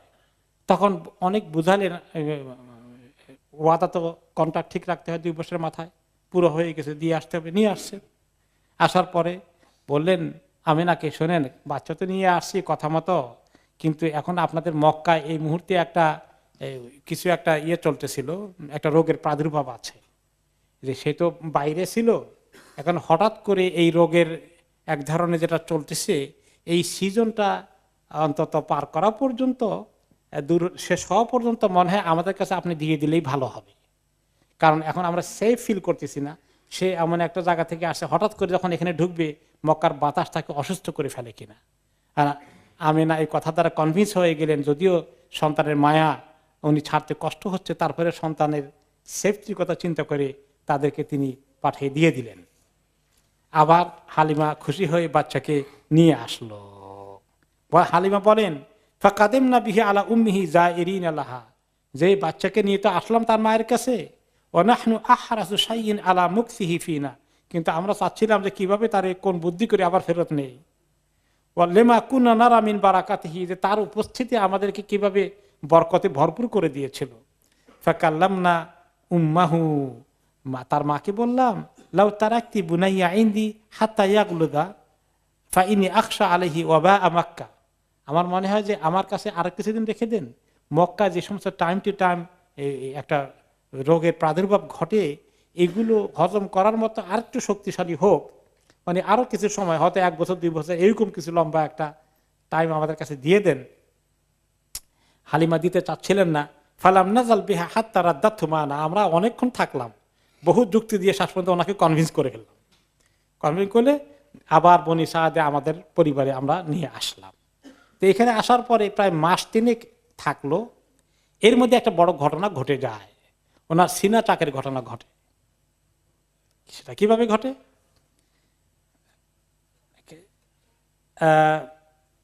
এই ঘটনাটা পরবর্তী পর্যায়ে নবী করিম সাল্লাল্লাহু আলাইহি সাল্লাম উনি নিজে পরে বড় হওয়ার পরে বর্ণনা করেছেন, কারণ এই সময় যে ঘটনা ঘটছে উনি নিজে এটা মনে রাখতে পেরেছেন। উনি প্রতিদিন ছাগল চড়ানোর জন্য ওনার যে দুধ ভাই বোন আছে তাদের সঙ্গে চলে যেতেন মাঠে। তিনি বলেন কানাত হাদেনাতি মিন বনি সাদ বিন বাকর, আমাকে যে দুধ মা করে নিয়েছিলেন বনি সাদের থেকে, ফান্তালাকতু আনা ওয়া ইবনুল্লাহা ফি বাহমিন লানা, যে তার ছেলের সঙ্গে আমরা 2 জনে ছাগল চড়াইতে মাঠে গেলাম। ওয়ালাম নাখুয মা'না যাদান, আমাদের সঙ্গে সেদিন খাবার কিছু আনা হয় নাই, আমরা খাবার ছাড়াই চলে গেছি মাঠে, ছাগল চড়ানোর জন্য আছি। ফাকুলতু ইয়া আখি ইযহাব ফা'তিনা বিযাদিন মিন ইনদি উম্মিনা, আমি বললাম যে ক্ষুধা লেগে গেছে, আমার ওই দুধ ভাইকে বললাম এটা আমার কাছে গিয়ে একটু খাবার নিয়ে আসো। আসলে আল্লাহ তাআলা ওনার দিলের মধ্যে এই ক্ষুধা ঢুকাই দিয়েছেন, কিছু একটা ঘুরতে হবে এখন। হ্যাঁ, তো একটু খাবার নিয়ে আসো, আমি ছাগল দেখি। ফান্তালাকা আখি, আমার দুধ ভাইটি চলে গেল আমিনার কাছে, সরি হালিমার কাছে। ওমা কাস্তু ইনদাল বাহাম, আমি ছাগল পাহারা দিচ্ছি। ফাআকবালা তায়রানি আবিয়াদানি, মনে হয় দুটা সাদা পাখির মতো আসলো উড়ে আমার কাছে, আসলে ফেরেশতা। কান্নাহুমা নাসরানি, সাইজ দেখলে প্রথমে মনে হলো যে চিল আছে না, চিল পাখি এরকম একটা সাইজের মতো। তারপরে তারা জমিনে এসে কথা বলছে, এটা শুরুতে হয়েছিল, পরে হয়তো তারা মানুষের মতোই হয়ে গেছে। ফান্তালাকা, ওকে, ফাকালা আহাদুহুমা লিসাহিবিহি আহুয়া হুয়া, এই দুইটা আমার কাছে এসে বলে, একজন বলে আরেকজনকে উনি নাকি, এই ছেলেই নাকি, এই ছেলে, মানে যাকে তাদের টার্গেট। আরেকজনকে ধরে অপারেশন করলে তো কাজ হবে না, রাইট পারসন কিনা তার আইডেন্টিটি চেক করছে তারা। করা না, না না না ঠিকই, ইনি এই হবে। ফাআকবালা ইয়াতাবাদারানি, দুইজনে ধরে আমাকে শোয়াই দিল। ফাআখাযানি ফাবাতাহানি ইলাল কাফা, আমাকে চিৎ করে শোয়াই দিল জমিনের উপরে। ফাশাক্কা বাতনি, এবং আমার বুক থেকে পেট এর কদ্দুর পর্যন্ত চিরে ফেললো, কেটে ফেললো। কিন্তু উনি খুব বেশি ব্যথা পান নাই, রক্ত বাই হয় নাই। সুমাস্তাখরাজা কালবি, অতঃপর আমার অন্তরটাকে, দিলটাকে, হাড়টাকে খুলে বের করে ফেললেন। ফাশাক্কাও, সেটাকে আবার তারা একটু ফাঁক করলেন, হাড়টাকে খুললেন কেটে। ফাআখরাজা মিনহু আলাকাতাইনি সাওদাওয়াইন, সেখানে দুটো কালো টুকরা ছিল হাটের ভিতরে, এই দুটোকে বের করে ফেললেন, ফেলে দিলেন। ফাকাল আহাদুহুমা লিসাহিবি ইতিনি বিমা'i সালজিন, একজন আরেকজনকে বলে যে বরফওয়ালা পানিটা নিয়ে আসো। তারপরে তারা বরফওয়ালা পানি দিয়ে আমার হাতটাকে ধুইলেন এবং আমার ভিতরে যেখানে অপারেশন করলেন ওই এরিয়াটাকে ধুয়ে ফেললেন। কোন কোন রেওয়ায়েতে আসছে জমজমের পানি নিয়ে আসছিলেন এবং সেটাকে বরফ দিয়ে ঠান্ডা করে নিয়ে আসছিলেন। এরপরে বললেন ইতিনি বিসাকিনা ফাযাররাহা ফি কলবি, বলে সাকিনাটা নিয়ে আসো। সাকিনা মানে প্রশান্তি, প্রশান্তিটা দাও, আমার দিলের ভিতরে প্রশান্তি ঢুকিয়ে দিলেন। সুম্মা ক্বালা আহাদুহুমা লিসাহিবি হুসহু, যে এখন বলে যে হ্যাঁ কমপ্লিট হয়ে গেছে, এখন আবার সেলাই করে দাও। তখন সেলাই করে দিলেন, অপারেশন কমপ্লিট, এখন সেলাই করে দিল, ওনার হাড়কে ধুয়ে টুয়ে সাফ করে দিয়ে ঢুকাই দিল। ওয়া খাতামা আলাইহি বিখাতামিন নবুওয়া, এবং পিঠের মধ্যে নবুয়তের একটা সিল দিয়ে চলে গেল। সুমান তালাকা ও তারাকানি, তারা দুজনে চলে গেলেন এবং আমাকে একলাই রেখে গেলেন। ও ফারেকতু ফারকান শাদীদা, এবং আমি প্রচন্ড ঘাবড়িয়ে গেলাম, ভয় পেয়ে গেলাম। কি হলো, তারা দুজনে আমাকে অপারেশন করলো, শোয়াইয়ে কাটাকাটি করে কি করলো না করলো, এরা কে, কি সমাচার, আমি তো ভয় প্রচন্ড ভাবে ঘাবড়িয়ে গেলাম। দৌড়ে গেলাম আমার আম্মার কাছে, মানে দুধমার কাছে, বললাম যে আমি যা কিছু ফেস করেছি। তো এখন তিনি মা খুব ভয় পেয়ে গেলেন, ঘাবড়িয়ে গেলেন। তিনি মনে করলেন জিন ভূতে ভূতে আমার ধরে শেষ করে দিছে, মহা চিন্তায় পড়ে গেলেন। ফাকালাত উঈদুকা বিল্লাহ, সুবহানাল্লাহ, একটা কথা মহিলা বললেন যে আল্লাহর কাছে, আল্লাহর মাধ্যমে তোমাকে প্রোটেকশন দিচ্ছি, আল্লাহ যেন তোমার হেফাজত করে। এরকম জিন ভূত বলা মুসিবত কিছু তোমাকে পেয়ে থাকলে সেই মুসিবত থেকে যেন আল্লাহ তোমাকে হেফাজত করে। এরপরে মহিলা আর দেরি করলেন না, মহিলা তার স্বামীর সঙ্গে আলাপ করলেন, স্বামীকে বললেন যে এই ঘটনা ঘটছে, কি করা যায়। স্বামী বললেন সর্বনাশ, জিন ভূত কোনটাতে তার পিছনে লাগছে, আল্লাহ আমি মুসিবতে পড়ে যাবো। আরেকজনের আমানত নিয়ে আসছি, জোর করে চাইয়ে সময় বাড়িয়ে, এখন কোনো কিছু অঘটন ঘটার আগে জলদি করে আমানত পৌঁছাই দেয়, আর কোনো কথা নাই। ওকে, এই ঘটনাটা আরেকটি রেওয়ায়েতে আসছে, যে সেটা হচ্ছে কাছাকাছি, ওই রেওয়ায়েত রিপিট করার দরকার নাই। এরপরে ওনারা চলে গেলেন আবার এই মায়ের কাছে, আমিনা কাছে, মুহাম্মদ সাল্লাল্লাহু আলাইহি ওয়াসাল্লামকে নিয়ে। এর ওই অংশটুকুন আবু হুরায়রা রাদিয়াল্লাহু তাআলা আনহু বলেন, ওকে না, এখানে আরো মাঝখানে দুটো রেওয়ায়েত এসছে, সেগুলোকে আমরা স্কিপ করব। আমরা মেইনলি যাব যখন ইয়ের কাছে, আমিনার কাছে নিয়ে গেলেন। আমিনার কাছে নেওয়ার পরে আমিনা বললেন, কি ব্যাপার, তোমরা এত তাড়াহুড়ো করে নিয়ে আসলে কেন?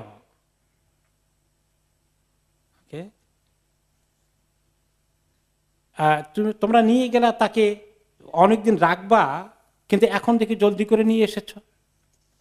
বলে যে না, আমরা চিন্তা করলাম যে মোটামুটি সে একরকম ঠিক হয়ে গেছে, এখন মোটামুটি নিয়ে আসা যায়, এখন আমরা আর দেরি করা রাইট মনে করলাম না আর কি। ওকে ওকে ইয়া হালিমা লাকাদ খাশিতু আন ইয়াকুনা হাদাল গোলাম কাদ উসিব। তার স্বামী বলতেছিল যে হে হালিমা, মনে হয় যেন এই কোনো একটা মুসিবতে পড়ে গেছে, তার পিছনে জিনভূত কিছু লেগে গেছে। ফাআল হাকিয়া বিআহলিহি ক্বাবলা আন ইয়াযহারা যালিকা বিহি। এটা ভালো করে এফেক্টেড হওয়ার আগে জলদি করে আমানত আমরা পৌঁছে দেই। আমরা নিয়ে গেলাম সেখানে। হালিমা আমাদেরকে দেখেতে চমকিয়ে গেলেন, বলেন ইন্নাহু কাদ বালাগা আল্লাহু বিইবনি ওয়া কাদাইতু আল্লাযী আলাইয়া আতাখাওয়াফতু আল আহদাথ আলাইহি ফাআদাইতুহু ইলাইকি কামা তুহিব্বিন ফাকালাত আমিনা মা হাযা শা'নুকি ফাসদিকিনি খাবারাকি। বলল যে আমরা চিন্তা করলাম, আলহামদুলিল্লাহ মোটামুটি ছেলে এখন উপযুক্ত হয়ে গেছে, এখন আমরা যে দায়িত্ব নিয়ে গেছিলাম দায়িত্ব পূরণ হয়ে গেছে, এখন কোন সময় কি ঘটে না ঘটে, একটু বড় হয়েছে, আমরা বিপদ আপদের ঘটার আগেই মনে করলাম আপনার কাছে নিয়ে আসি, সহি সালামতে আল্লাহ তাআলা আপনার কোলে ফিরাই দেখ। তা আমিনা বলেন যে না, আমরা তখন নিয়ে গেছিলাম, তখন যেভাবে আগ্রহ করে নিয়ে গেলা আরো অনেকদিন রাখবা, এখন যে তাড়াতাড়ি করে নিয়ে আসো 3 মাসের মাথায়, ঘটনা কি আমাকে বলতে হবে? তোমরা কিছু লুকানোর চেষ্টা করছো মনে হয়। I am not convinced. ফাসদিকিনি খাবারাকি, আসল ঘটনা কি বলতে হবে আমাকে।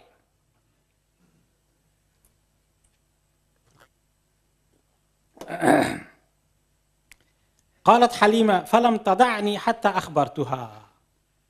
হালিমা বলেন যে মহিলা আমাকে ছাড়লেন না, শেষ পর্যন্ত বলতে বাধ্য হলাম, অঘটন তো একটা ঘটে গেছে। এরকম গিয়েছিল বাইরে, এভাবে তার ঘটনা করছে, কে কারা দুইজন এসে তার বুক টুক ফেটে ফেটে কি করছে না করছে এগুলা তার কাছ থেকে আপনি শুনতে পারবেন। আমরা ঘাবড়ে গেছি আসলে। ফাকালাত আমিনা আতাখাওয়াফতি আলাইহি শাইতান।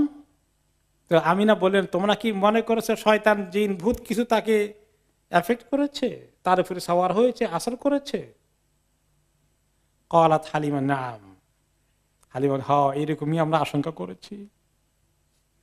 ফাকালাত আমিনা কাল্লা, নো ওয়ে, কখনো নয়। ওয়াল্লাহি মা লিশ-শাইতানি আলাইহি মিন সাবিল, আল্লাহর কসম শয়তান তার কাছেও আসতে পারবে না কোনদিন। ওয়া ইন্না লিবনি লাশানান দাইহি আনকি, আমার এই সন্তানের বিশাল এক ফিউচার আছে আলহামদুলিল্লাহ। কি যে হবে তাতে তিনি জানেন না, কিন্তু কিছু একটা হবে, মহান কিছু। সৃষ্টিকর্তা তাকে মহান কিছু জন্য সৃষ্টি করেছেন, আমি কনফিডেন্ট। তা ঠিক আছে, তোমাদের ওয়ারি করার দরকার নেই, আমার আমানত রেখেই যাও, ফাইন। এভাবে উনি নিয়ে আসলেন আমিনা কে। তাহলে 2 বছর 3 মাস যদি হয়, এখন 2 বছর 3 মাসে আমিনার ঘরে আসলেন। এভাবে আমিনা কোলে লালিত পালিত হলেন। হতে হতে ওনার বয়স যখন হয়ে গেল 6 বছর, আমিনা চিন্তা করলেন যে তিনি একটু মদিনায় যাবেন, এবং মদিনা থেকে আসার পথে এই ছেলেকে নিয়ে ছেলের বাবার কবর জিয়ারত করে আসবেন। মদিনায় ওনার নানার গোষ্ঠী ইত্যাদি আছে, তাদের সঙ্গে দেখা যায়। বেড়াই টেড়াই আসার পথে তিনি আব্দুল্লাহ ইবনে আব্দুল মুত্তালিবের, নবী মুহাম্মদ সাল্লাল্লাহু আলাইহি ওয়াসাল্লামের পিতার কবর জিয়ারত করে আসার পথে তিনি যখন আবওয়া এলাকায় পৌঁছলেন, ওকে, এই সময় তিনি খুব অসুস্থ হয়ে পড়লেন, এবং এই অসুস্থ অবস্থায় হঠাৎ করে এত ডিটেরিয়েট করলো যে তিনি সেখানেই ইন্তিকাল করে ফেললেন। নবী মুহাম্মদ সাল্লাল্লাহু আলাইহি ওয়াসাল্লাম তিনি তখন খুব এই মাকে হারালেন এই অবস্থায়, সুবহানাল্লাহ। তো ওনার সঙ্গে একজন কৃতদাসী ছিল আমিনার সাথে, উম্মে আইমান রাদিয়াল্লাহু আনহা। তিনি পরে ইসলাম কবুল করেছেন। উম্মে আইমান তাকে নিয়ে আসলেন কোলে করে মক্কার দিকে। ওকে, উম্মে আইমান নবী করিম সাল্লাল্লাহু আলাইহি ওয়াসাল্লামকে কোলে করে মক্কায় পৌঁছে গেলেন। এই খবর আব্দুল মুত্তালিবের কাছে গেল। আব্দুল মুত্তালিব এই নাতির জন্য তার জানটা মানে তার নাতির ভিতরে ঢুকে রয়েছে। যখন নাতির তার পুত্র আব্দুল্লাহ মারা গেল, তখনও তিনি দুনিয়াতে আসার আগে কত কষ্ট পেয়েছেন। এই নাতিকে তিনি অনেক আদর যত্ন করেছেন। আর এই এতিম নাতি তার মাকে হারালো। যেই মক্কায় পৌঁছে গেছে, আব্দুল মুত্তালিব ধরে তাকে জড়িয়ে ধরলেন বুকের সাথে, খুবই তার জন্য সিম্প্যাথি ফিল করলেন এবং তাকে এত পাশে পাশে রেখে মানুষ করতে থাকলেন যে এই এতিমের মাও নাই, বাবা তো নাই, মাও নাই। তখন তিনি তার মাও হয়ে গেলেন, বাবাও হয়ে গেলেন মনে হয় যেন। তাকে ছাড়েন না, সব জায়গায় তাকে নিয়ে যান। তার শোয়ার ঘরে আব্দুল মুত্তালিব তো মক্কার লিডার, ধনী মানুষ, বড় লোক, সবাই তাকে ভয় করে। তিনি হচ্ছেন মক্কার আমির বলতে পারেন। তো ছেলেরাও বাবাকে অনেক ভয় করে, ছেলেমেয়েরা সহজে কাছে যায় না, সবার ঘরে যখন তখন ঢুকে না। কিন্তু নবী মুহাম্মদ সাল্লাল্লাহু আলাইহি ওয়াসাল্লাম সব সময় অ্যাক্সেস আছে। তিনি দাদার সাথে ঘুমান, দাদা তাকে ছাড়া নাস্তা খান না, খাবার খান না, ভাত খান না, রুটি খান না, কিছুই খান না। লা ইয়াকুলু তাআমা ইল্লা ক্বালা আলাইয়া বিইবনি ফায়ুতা বিহি ইলাইহি। যখনই তাকে খাবার দেওয়া হয়, কোন শিখাইতে বলে আমার ছেলে কই, ছেলে কই। ছেলে বলতে কে? মুহাম্মদ, নাতি। তা আরবরা নাতিকেও ছেলে বলে, আবার ওই দাদাকেও বাবা বলে, মানে ইদিসে সিলসিলা। তো এই নাতি একটু ছোট ছেলে আর কি, আর দাদা যে বাবা হয় মানে একটু বড় বড় বাবা আর কি। এইভাবে আরবদের কাছে রেওয়ায়াত বলার ক্ষেত্রে। আমাদের দেশের নাতিকে ছেলে বলে আবার লোকেরা হাসবে, এটা কেমন কথা। দাদাকে বাবা বললে আবার হাসবে, কিন্তু আরবদের কাছে দিস ইজ দেয়ার কালচার। একদিন এইভাবে আস্তে আস্তে একটু বড় হয়েছেন। বড় হতে গিয়ে একদিন ওনার বয়স প্রায় 8-এর কাছাকাছি, তো একটা উট হারিয়ে গেছে। তো তিনি ওনার এই নাতিকে বলে যে দেখো তো উটটা কোন দিকে গেছে, ওদিকে ছিল, একটু খুঁজে আসো। উট খুঁজতে গিয়ে এখন মোহাম্মদ সহজে আসছেন না, অনেক দেরি হয়ে গেছে। হায় রে আব্দুল মুত্তালিবের পেরেশানি, চারিদিকে লোক পাঠিয়ে দিয়েছে। এরপরে এক লোক বলেন, কিন্দির ইবনে সাঈদ ইবনে আবি বলেন যে আমি জাহিলি জমানে হজ করেছিলাম বা জিয়ারত করতেছিলাম বা ওমরা করছিলাম, রায় করছিলাম। ওই সময় আমি যখন তাওয়াফ করছি দেখি যে একটা লোক কবিতার 2টা লাইন পড়ছে আর আল্লাহর কাছে দোয়া করছে। তাওয়াফ করতে করতে কি দোয়া করে? রব্বি রুদ্দা ইলাইয়া রাকিবি মুহাম্মাদান রুদ্দাহু ইলাইয়া ওয়াস্তানা ইনদি ইয়াদান। ও আল্লাহ, এই মুহাম্মদকে আমার কাছে ফেরত দিয়ে দেন, আমার মুহাম্মদ যে হারিয়ে গেল। যেই সে অনেকক্ষণ আসে নাই, সে চিন্তা করেছে কোনো দুশ্মন তাকে হাইজ্যাক করে নিয়ে গেল কিনা, ছেলে ধরারা নিয়ে গেল কিনা, না কোনো বাঘে খেয়ে ফেললো, উঠ খুঁজতে খুঁজে কোন জায়গায় গিয়েছে। এখন সে আল্লাহকে ধরছে, তাও করতে করতে বলছে যে আল্লাহ, মোহাম্মদকে আমার কাছে ফেরত দেন, সে আমার হাতের লাঠি, আল্লাহ আমার লাঠিটা যেন ফেরত আসে। ফাকুল তুমান হাদা, আমি জিজ্ঞেস করলাম এই লোকটাকে। বললো আব্দুল মুত্তালিব ইবনে হাশিম। এই হলো আব্দুল মুত্তালিব। বাসা বে ইবনে ইবনিহি মুহাম্মদ ফি তালাবি ইবলিন লাহু। তার একটা উট হারিয়ে গিয়েছিল, পাঠিয়েছিল তার আব্দুল্লাহর ছেলে মুহাম্মদকে, তার নাতিকে উটের খোঁজ করতে। ওয়ালাম ইয়াবাসু ফি হাজাতিন ইল্লা আনজাহা ফিহা। ছোট হলেও তাকে এই জন্য পাঠিয়েছিল, আগে যখনই কিছু হারিয়ে যেত অন্য ছেলে পেলে গেলে খুঁজে পায় না, আর মুহাম্মদ গেলে তাড়াতাড়ি পেয়ে যায়, এই জন্য পাঠিয়েছিল বাচ্চাটাকে। এখন মোহাম্মদ হাঁটতে হাঁটতে দূরে চলে গেছেন, এখন ফেরত আসেন নাই, দেরি হয়ে যাচ্ছে, কি হলো না হলো এই চিন্তা সে এখন আল্লাহর ঘরে জোর দিয়েছে, আল্লাহকে ডাকাডাকি শুরু করে দিয়েছে। আলহামদুলিল্লাহ কিছুক্ষণের মধ্যেই নবী মুহাম্মদ সাল্লাল্লাহু আলাইহি ওয়াসাল্লাম হারানো উটটা নিয়ে ফেরত এসেছেন। কারণ উট যখন ধরতে গেছেন, উট খালি দোয়া করে ভাগার চেষ্টা করছে, এতে দেরি হয়ে গেছে, আননেসেসারি। উট নিয়ে ফেরত আসছে। যেই ফেরত আসছে, আব্দুল মুত্তালিব ধরে নবী মুহাম্মদ সাল্লাল্লাহু আলাইহি ওয়াসাল্লামকে গলায় জড়িয়ে ধরে বললেন, ইয়া বুনাই লাকাদ জাযাইতু আলাইকা জাযাআন লাম আজজাহু আলা শাইইন কাত। হায় রে মুহাম্মদ, তোমাকে হারিয়ে আমি এত পেরেশান হয়ে গিয়েছিলাম, আমি জীবনে কোনো জিনিস হারিয়ে এত পেরেশান হইনি, আমার কোন সন্তানকে আমি না দেখলে এত পেরেশান হইনি। আল্লাহি লা আবআসুকা ফি হাজাতিন আবাদা। আর কোনদিন, আল্লাহর কসম, কোনো কিছু হারানোর জিনিস খুঁজছি, আর কোনোদিন তোমাকে আমি পাঠাবো না। ওয়ালা তুফারিকুনি বাদা হাদা আবাদান। এই ঘটনার পরে আর কোনোদিন যেন তুমি আমার থেকে, যতদিন বেঁচে আছি, এক মুহূর্তের জন্য তোমার আমাকে চোখের নাগালের বাইরে আমি যেতে দেব না।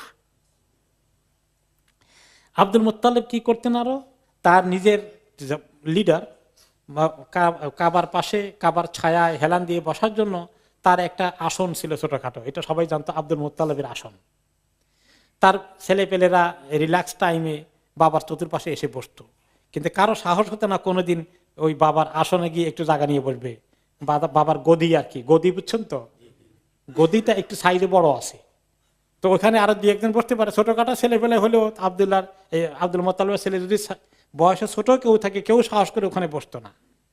ওকে, কিন্তু রাসূল সাল্লাল্লাহু আলাইহি ওয়াসাল্লাম সেখানে গিয়ে বসতেন, কারণ আব্দুল মুত্তালিব টেনে নিয়ে সেখানে বসাতেন।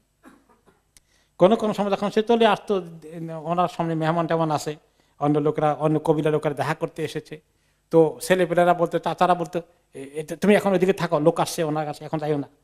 আব্দুল মুত্তালিব বলতেন, নো দাউ ইবনি ইয়াজলিস, আমার এই নাতিকে নিয়ে আসো, আমার পাশে বসবে, no don't take him away, নিয়ে আসো।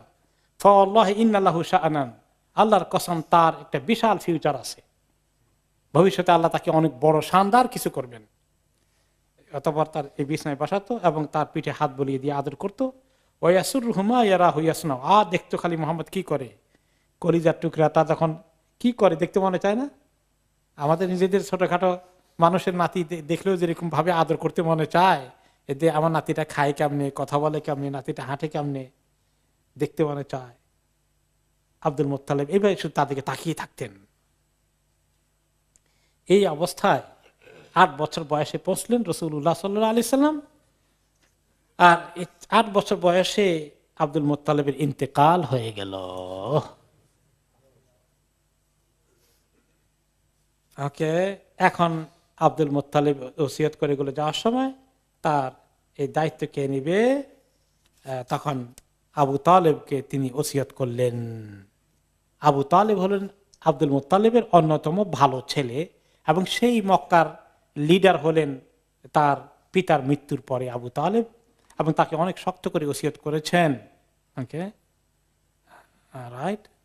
এরপরে এই আবু তালেবের সঙ্গে ওনার সম্পর্ক কাটলো, তিনিও তাকে খুবই মহব্বত করতেন। ওয়াকানা আবু তালেব লাম্মা তুফি আব্দুল মুত্তালিব কাবাদা আবু তালেব রাসূলুল্লাহ সাল্লাল্লাহু আলাইহি ওয়াসাল্লাম ইলাইহি। আব্দুল মুত্তালিবের মৃত্যুর পরে আবু তালেব মুহাম্মদ সাল্লাল্লাহু আলাইহি ওয়াসাল্লামকে খুব আদর করে তার কেয়ারবে নিয়ে গেলেন, তার দায়িত্বে নিয়ে গেলেন। ফাকানা ইয়াকুনু মাআহু, সব সময় ছায়ার মতো ওনার সঙ্গে সঙ্গ দিতেন। ওখানে আবু তালেব লা মাআলা লাহু, আবু তালেব অবশ্য অর্থনৈতিকভাবে তেমন আব্দুল মুত্তালিবের মতো ধনী ছিলেন না, তিনি কিছুটা গরিব ছিলেন। ওয়াকানা ইউহিব্বু রাসূলুল্লাহ সাল্লাল্লাহু আলাইহি ওয়াসাল্লাম শাদীদান লা হুব্বান শাদীদান লা ইউহিব্বু ওয়ালাদা, নিজের ছেলেপেলেদেরকে এত আদর করতেন না এই ভাতিজা মুহাম্মদ সাল্লাল্লাহু আলাইহি ওয়াসাল্লামকে যত আদর করতেন আবু তালেব।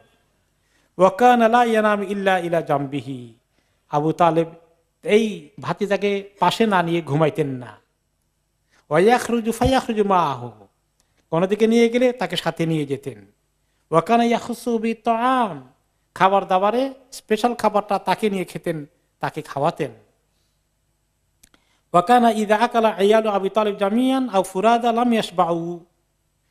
ওকে, আবু তালেব যেহেতু গরিব ছিলেন, তারা যখন খাওয়া দাওয়ার করতেন এই মুহাম্মদ সাল্লাল্লাহু আলাইহি ওয়াসাল্লামের দায়িত্ব নেওয়ার আগে, তখন তাদের পেট ভরে ফ্যামিলি একসঙ্গে পেট ভরে কোনোদিন খেয়েছে এরকম ঘটনা ঘটে নাই।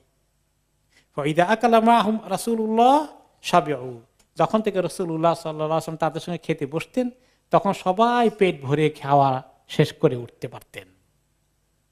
ফাকানা ইযা আরাদা আন ইউযিয়াহুম ক্বালা কামা আনতুম হাত্তা ইয়াহদুরা ইবনি, খাবার রেডি হয়ে গেলে বলতেন আবু তালেব, এই খবরদার কেউ খাবার হাত দিবে না, এখন ওয়াইট ওয়াইট ওয়াইট, অপেক্ষা করো, মোহাম্মদকে ডেকে নিয়ে আসো জলদি করে, যদি কোনো সময় দেরি হতো। সে খাওয়া শুরু করলে তারপরে খাবা, তাহলে খাওয়ার পর কত হবে পেট ভরে উঠতে পারবা, নতুবা ওই খাওয়ার পেট ভরবে না তোমাদের কারো। ফায়াতি রাসূলুল্লাহ সাল্লাল্লাহু আলাইহি ওয়াসাল্লাম ফায়াকুলু মাহুম, একসঙ্গে খেত। এভাবে মুহাম্মদ সাল্লাল্লাহু আলাইহি ওয়াসাল্লাম একটু বড় হলেন। হতে হতে আবু তালেব চিন্তা করলো যে আমার তো টাকা পয়সা টানাটানি একটু ব্যবসা বাণিজ্য যাই, আরবের কোরাইশদের একটা সিরিয়াতে ব্যবসা বাণিজ্য করার যে টেন্ডেন্সি আছে, এখন সেই বিজনেসে আবু তালেব যাওয়ার সিদ্ধান্ত নিলেন। আর চিন্তা করলেন আমার সঙ্গে তো মুহাম্মদ আছে, তাকে নিয়েই আমি যাই। তিনি এবারে বিজনেসের জন্য শাম দেশে রওনা করলেন। নবী করিম সাল্লাল্লাহু আলাইহি সাল্লাম কাফেলার সঙ্গে আরো কিছু কোরাইশদের লিডার ছিল, আবু তালেব সহ সবাই গেলেন। এরপরে সেখানে গিয়ে তাদের সঙ্গে দেখা হয়ে গেল রাহিব নামে একটা বাহিরা নামে এক রাহিব, খ্রিস্ট সম্প্রদায়ের একজন লিডার। তার বিষয়ে কিছু হাদিস এসেছে। এই হাদিসটি কতটুকু সহি এটা নিয়ে কিছু ইখতিলাফ আছে। আমরা হাদিসটি আগে শুনে ফেলি, তারপরে এই হাদিসের উপরে মন্তব্য পরে আসবে ইনশাআল্লাহ। সিরিয়ার দিকে রওনা করলেন। সেখানে পথিমধ্যে সিরিয়ার মেইন শহরে যাওয়ার আগে বাহিরা নামে একজন ধর্মযাজকের সঙ্গে পথে দেখা হলো। তো ওনারা এক জায়গায় রেস্ট নিচ্ছিলেন, সেখানে বাহিরা ছুটে আসলো, বলল এর আগে এরকম কোরাইশদের অনেক কাফেলা যাওয়া আসা করতো, বাহিরা তাদেরকে দেখতো কিন্তু এমন গুরুত্ব দিত না। কিন্তু দিস টাইম যখন তারা এখানে তার পাশে দিয়ে, তার আস্তানার পাশে দিয়ে যাচ্ছে, তার কিউরিসিটি হলো সামথিং স্পেশাল ইজ হেয়ার, কিছু একটা এখানে স্পেশাল কিছু আছে, সে এটার ফিল করলো। তখন সে আসলো, এসে তাদেরকে দেখার চেষ্টা করলো যে এরা কারা, কে এসেছে। এবং সেখানে একজন কিশোর বা যুবক হয়েছেন তখন এই নবী মুহাম্মদ সাল্লাল্লাহু আলাইহি ওয়াসাল্লাম, তার প্রতি তার চোখ আটকে গেল। ফাআখাযা বিয়াদি রাসূলিল্লাহ সাল্লাল্লাহু আলাইহি ওয়াসাল্লাম, ওনার নবী করিম সাল্লাল্লাহু আলাইহি ওয়াসাল্লাম হাতটা ধরে বলল, হাদা সাইয়্যিদুল আলামিন, এ তো সারা বিশ্বের লিডার হয়ে যাবে, সাইয়্যিদুল আলামিন হবে। হাদা রাসূল রাব্বুল আলামিন, রব্বুল আলামিন তাকে নবী রাসূল করে পাঠাবেন। ইয়াবআসুহুল্লাহু রাহমাতান লিল আলামিন, আল্লাহ সমস্ত বিশ্বের জন্য আল্লাহ তাকে রাহমাতুল লিল আলামিন করে পাঠাবেন। ফাকাল লাহু আশিয়াখুন কুরাইশ মা ইলমুকা, কুরাইশের আরো লিডার যারা আছে, আবু তালেবের সঙ্গী সাথী বলে, আরে বাবা তুমি এত খবর কই পালা, তোমার কাছে এত খবর কেমনে আসলো? ক্বালা ইন্নাকুম হিনা আশরাফতুম মিনাল আকাবা লাম ইয়াবকা শাজারুন ওয়ালা হাজারুন ইল্লা খাররা সাজিদান, তোমরা যখন আকাবা এলাকা থেকে রওনা করে দিয়েছিলে, অর্থাৎ সিরিয়া এলাকায় ঢোকার আগে একটা পাহাড় আছে, পাহাড় অতিক্রম করে যখন তোমরা এই বর্ডারে ঢুকলে, তখন থেকে আমি নোটিস করেছি যে যত রকমের গাছ পাথর ইত্যাদি আছে সবগুলোই যেন সেজদা করছে কাউকে। ওয়ালা ইয়াসজুদানি ইল্লা লিনাবিয়্যিন, এবং আমার নলেজ অনুযায়ী এগুলা সেজদা করে একমাত্র নবী হিসাবে কেউ থাকলে তাকে সেজদা করে, আর নবী ছাড়া কাউকে তারা সেজদা করে না। আমি দেখতে পেলাম তারা সেজদা করছে।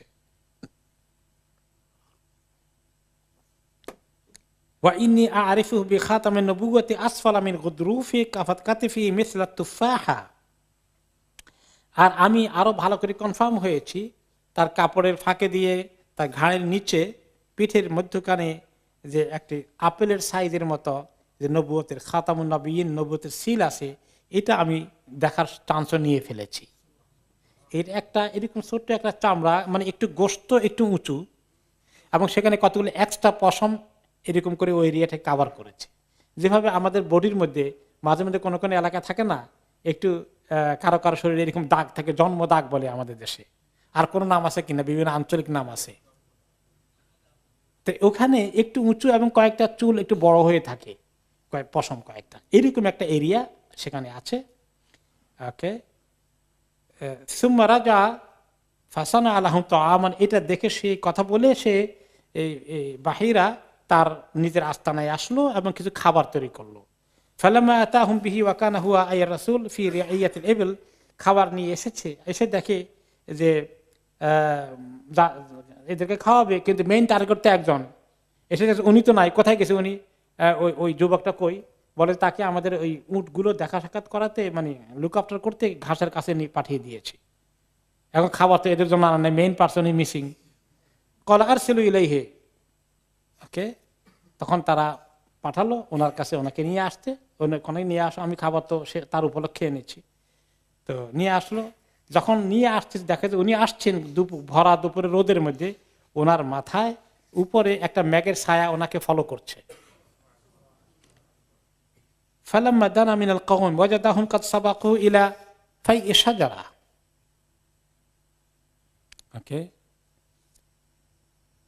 যখন তারা উনি আসলেন, ফালাম্মা জালাসা রাসূলুল্লাহ সাল্লাল্লাহু আলাইহি ওয়াসাল্লাম মা লা ফাইই শাজারা আলাইহি, তখন ওইখানে ওই সময় একটা গাছের অস্তিত্ব সেখানে ছিল, ওই গাছের ছায়া সবাই বসেছিল।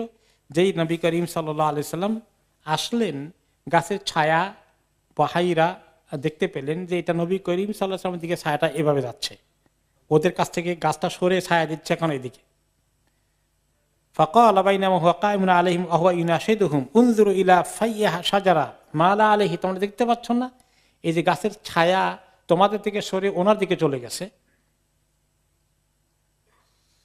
তখন সে তাদেরকে লক্ষ্য করে বলল, এই স্পেশাল বালক যে এই তোমাদের সঙ্গে এই যুবক যে আছে, লা তাযহাবু বিহি ইলা রোম, খবরদার তাকে নিয়ে তোমরা ফার্দার রোমদের এলাকায় যেও না, খ্রিস্ট সম্প্রদায়ের এরিয়ার ভিতরে ঢুকো না।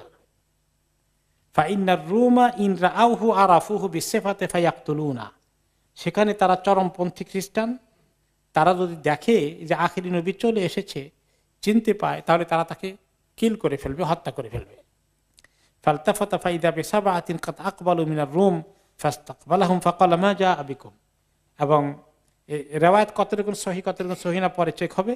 এখন বলা হচ্ছে যে এই কথাবার্তার ভিতরেই দেখে যে রোমানদের সাইড থেকে 7 জন চলে এসেছে, এইখানে হাজির হয়ে গেছে অলরেডি। ক্বালু, তারা জিজ্ঞেস করলো মা জাআ বিকুম, তোমরা কি কারণে এখানে এসেছো?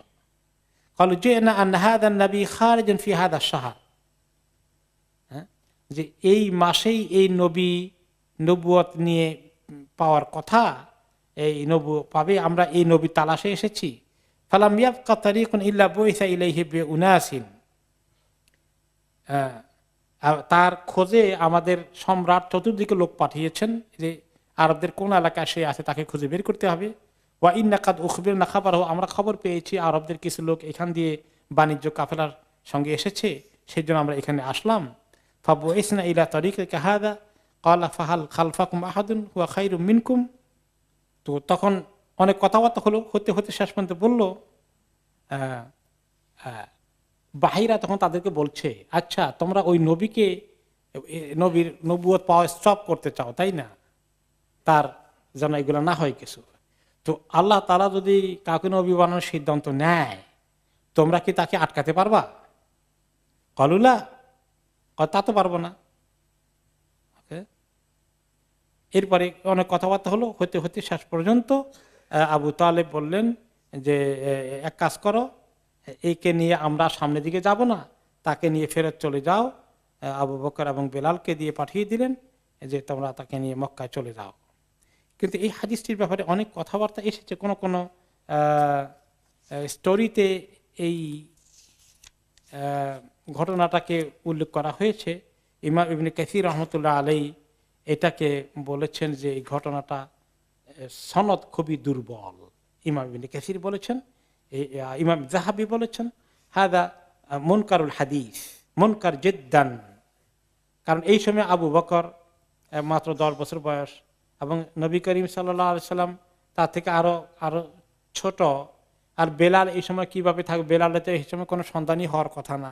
কাজে কাহিনীটি আসলে ঠিক নয়, এই ঘটনাটা আসলে ঠিক নয়। বরঞ্চ নবী করিম সাল্লাল্লাহু আলাইহি সাল্লাম নিজে আসলে মা খাদিজার সম্পদ নিয়ে পরবর্তী পর্যায়ে আসছে, তিনি কিভাবে করতে বাণিজ্য কাফেলায় সিরিয়া এলাকায় এসেছেন যেখানে রোমান সম্রাটের কন্ট্রোল ছিল।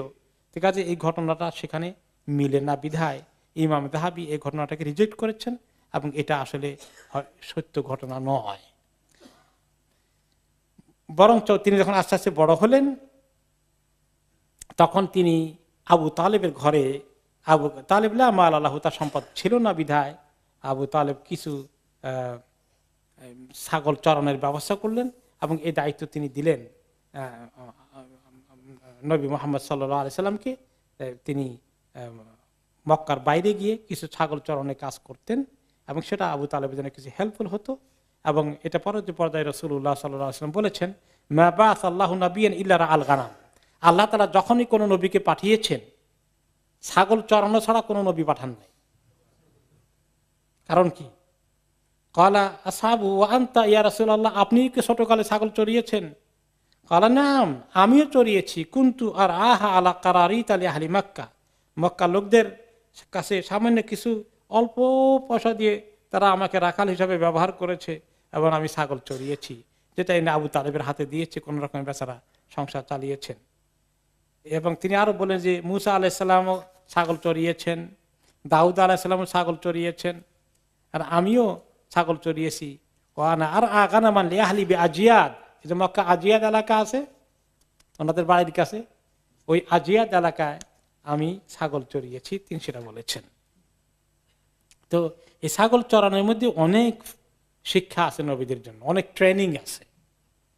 কারণ পরবর্তী পর্যায়ে উম্মত চড়াইতে হবে, যে উম্মত চড়ানোর কাজ কি সোজা কাজ নাকি? ঠিকঠাক রাখা সবকিছু, এগুলোর জন্য অনেক ধৈর্য লাগে। ছাগলকে যদি তার আবার আপনি যদি উল্টা দিকে টানেন, ছাগল কি যায় নাকি? ছাগলে যদি মর্জি না টানে, তখন আপনি ছাগলকে এভাবে টানতেছেন রশি দিয়ে, ছাগল কি করে? পাও দিয়ে এরকম করে আটকে ধরে রাখে, মানে আসবে না সে তার মর্জি না হলে, কায়দা করে আনতে হবে। তো এইভাবে রাসূলুল্লাহ সাল্লাল্লাহু আলাইহি ওয়াসাল্লামকে, নবীদেরকে আল্লাহ তাআলা ছাগল চড়িয়ে তাদের ধৈর্যের পরীক্ষা করেছেন, কিভাবে লুক আফটার করতে হয় এবং কিভাবে এগুলাকে পাহারা দিতে হয়, যে কোনখান দিয়ে তারা ঘাস খেতে খেতে উল্টা দিকে চলে যাবে এবং সেখানে তারা শিয়ালের খপ্পরে পড়বে, নেকড়ে বাঘের খপ্পরে পড়বে। উম্মতকে এইভাবে পাহারা দিতে হবে শয়তানের খপ্পরে যেন তারা না পড়ে। এরপরে নবীরা নিজের হাতের কামায়, পরবর্তী পর্যায়ে তিনি নিজেই আবু তালিবের মৃত্যুর পরেও ওনার সংসার চালানোর জন্য তিনি এই কাজ করেছেন, ছাগল চড়ানোর কাজ করেছেন, যে হালাল তরিকায়, যেটা যতই খুব উঁচু মানের জব না হলেও তিনি করেছেন, যে নিজের হাতের কামাই, মানুষের জন্য পবিত্র জিনিস, ভালো জিনিস, এগুলো উনি আল্লাহ তাআলা ওনাকে পরীক্ষা করিয়েছেন। এরপরে আমরা আজকে এখানে থাকবো এবং পরবর্তী পর্যায়ে উনি যখন বড় হয়েছেন, প্রায় 15 বছর 20 বছর হয়, মক্কার মধ্যে বেশ কিছু ঘটনা ঘটে, বিভিন্ন যুদ্ধ হয় এবং এই যুদ্ধগুলোর মধ্যে অনেক মানুষ মারা যায় এবং যুদ্ধ থেকে থামানোর জন্য সন্ধির ব্যবস্থা আসে, হেলফুল ফুদুল, সেগুলোতে নবী করিম সাল্লাল্লাহু আলাইহি ওয়াসাল্লাম কিভাবে অংশগ্রহণ করেন।